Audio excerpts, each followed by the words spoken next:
In a real crisis, money doesn't vanish, trust does, and once trust goes, you find out fast whether a country has a center or just a crowd pretending it does. That's why J.P. Morgan still matters, even in 2026, even with screens and algorithms and modern finance, because the part he mastered wasn't math, it was the moment. Humans blink, and right now the policy rates it's around 3.5 to 3.75%, while America's interest bill is brushing $1 trillion a year, roughly $2.5 billion every single day. The numbers are loud, the mechanism is louder.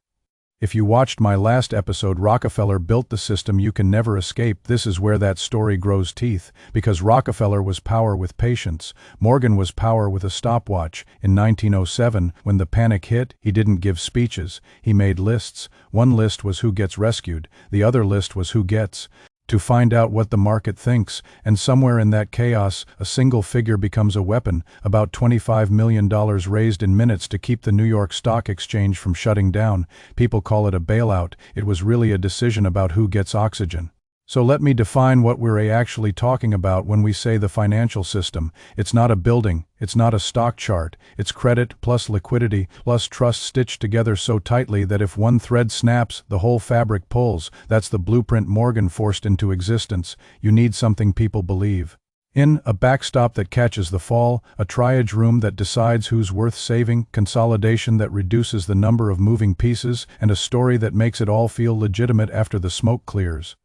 And I am going to make you 3 promises in this video. You'll see why crises always create winners on purpose, you'll recognize the same playbook in 2026, and you'll stop thinking finance is separate from your daily life, because credit is a life or death resource, not metaphorically mechanically. If you can roll your debt, you live. If you can't, you die in public, on a balance sheet, while everyone calls it discipline. That's why a crisis is never just a downturn. It's a redistribution of permission.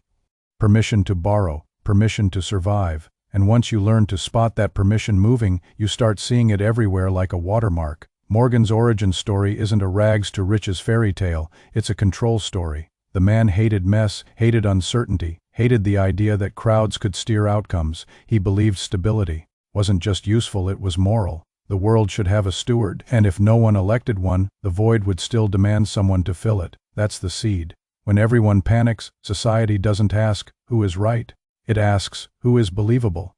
And Morgan trained his whole life to be the answer to that question. Then 1907 arrives like a fever. It starts the way these things always start, a rumor, a headline, a whisper that a name you trusted might be hollow. People don't withdraw money because they're rational, they withdraw money because they're human, and humans don't want to be last. One line forms, then 10, a run becomes a stampede, banks stop lending because they don't know who's infected, and suddenly the bloodstream of the economy, the short-term credit that keeps payrolls paid and inventories moving, goes cold.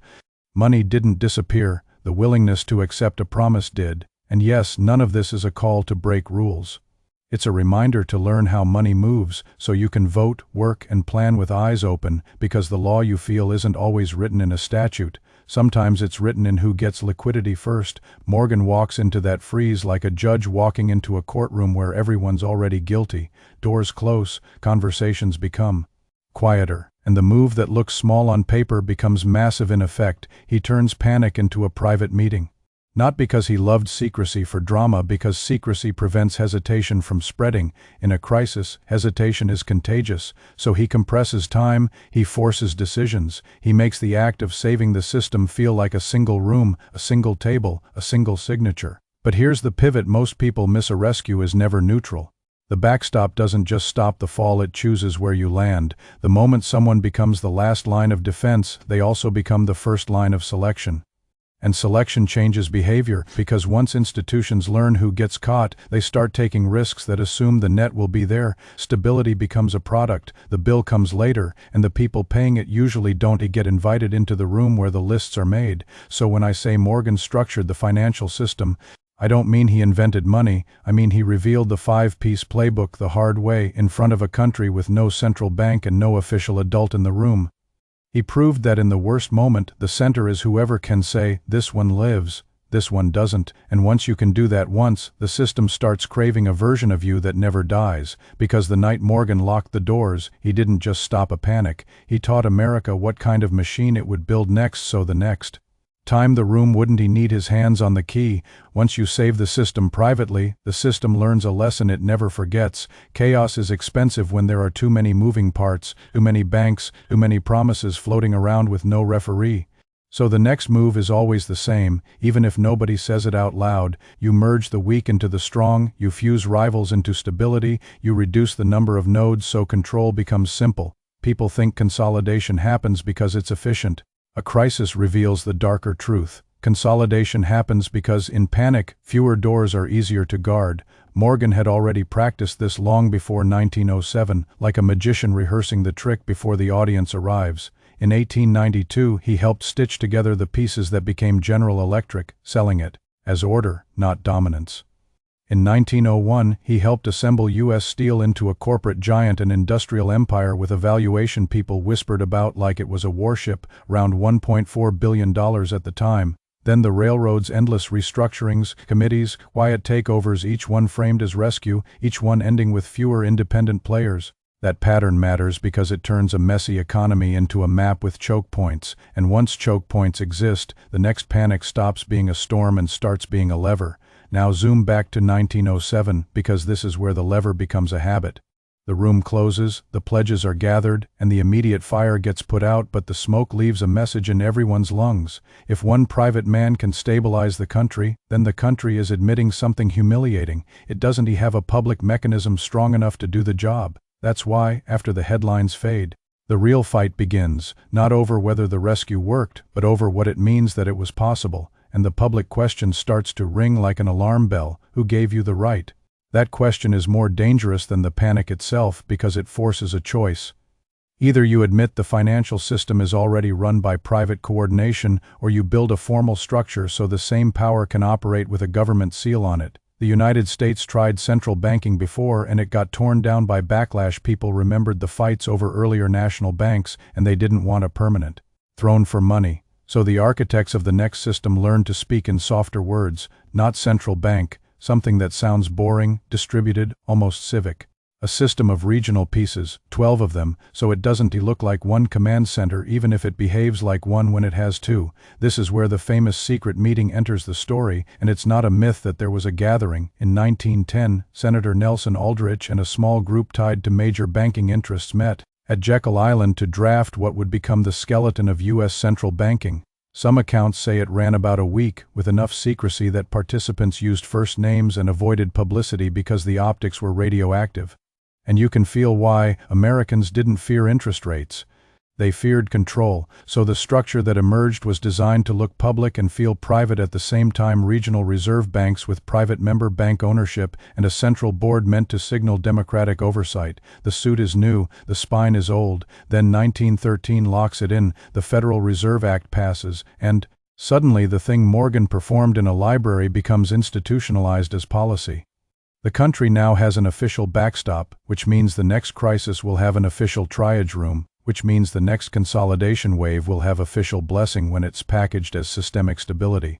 A lender of last resort sounds like mercy, and sometimes it is, but it's also a promise to the market. There will be a floor, there will be a buyer, there will be a hand on the wheel when everyone else is slipping, and once that promise exists, behavior changes upstream, risk gets cheaper, leverage gets easier, and the distance between private gain and public rescue shrinks until you can barely see the seam. So when people argue about the Fed, whether it's good, bad, captured, independent, they're often missing the real plot. The real plot is that the Morgan logic survives any argument. When fear hits, the system doesn't ask for ideology. It asks for a backstop. When the backstop arrives, it doesn't just catch falling banks. It rearranges the map of who gets to matter afterward. And once the map is rearranged, the story gets rewritten so it feels inevitable, like gravity, like economics, like just how modern finance works. That's how power hides in plain sight, by looking like plumbing. And here's the part that should make you uneasy in 2026. The room never disappeared, it just got bigger, cleaner, and wired with screens. The lists still exist, maybe not handwritten, maybe not dramatic, but they're there in the form of eligible collateral, emergency facilities, quiet guarantees, and rules that only show up when the clock is ticking.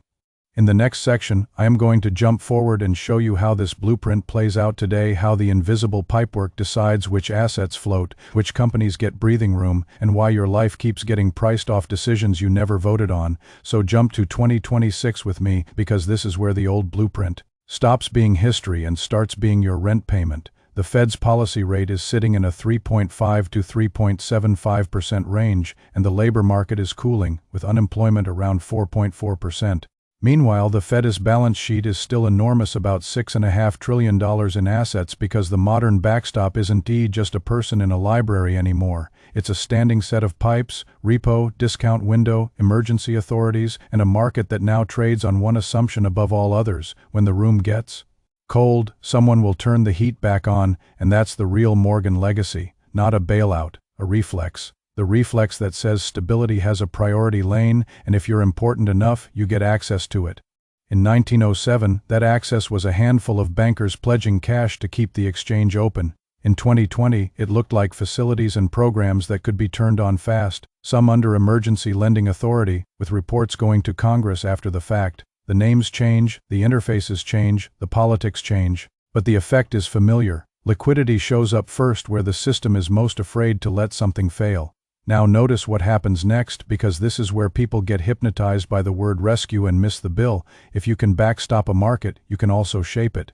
A backstop becomes a signal, and signals change prices. Prices decide who can refinance, who can roll debt, who can issue stock, who can keep staff, who can buy competitors while everyone else is gasping. That's why crises don't just break things, they rearrange ownership. The winners aren't always the smartest, they're the ones closest to the valve. Then comes consolidation, the quiet part that always follows the loud part. After a shock, the world doesn't want 10,000 fragile promises. It wants a few strong ones, stamped and standardized.